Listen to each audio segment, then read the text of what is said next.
situ mami mila sa mila fiddee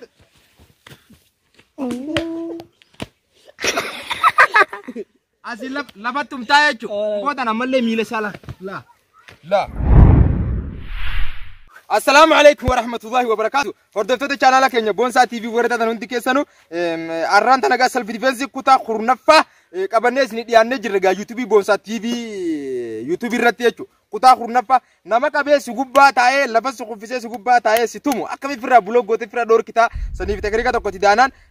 bakka xumurree jechu kutaa khurnaffa self defense taekwondo international taekwondo akkana qabee si tumu la ewa akkasituma salf firra blog fatti sichi su juro kana taa'ee si tumu gaa firra kaasu dandeessi waan taateef maal goota akkana qabee si tumu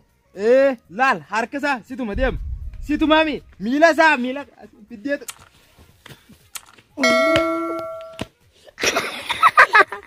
asi lafattum taayechu mila olin fide onje milli yolin dhaqabu yechu yo mila olin fide je mali wanni nan godu qabu mali la harka kana lafattin gajjabeesu qabu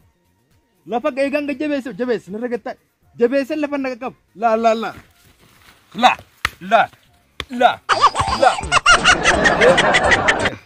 akkanaan godhuu qabaa jechu qaama guutuun garan galtu cinaakki tokko lafa qabdeeti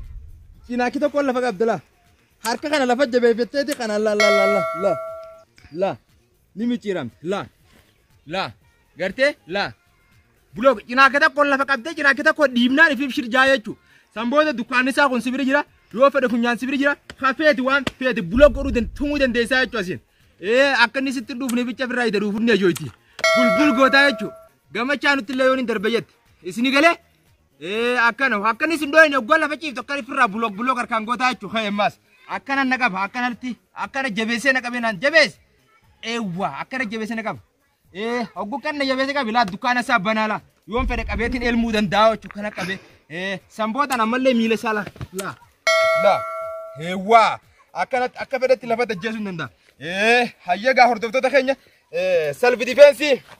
kutaa khurnaffaa xumurra jeetiin addi qaba hanga self defense kutaa kudha takkafaati walitti deebinutti assalaamu alaykum wa rahmatullahi wa barakatuh YouTube Boonsaa TV hordofa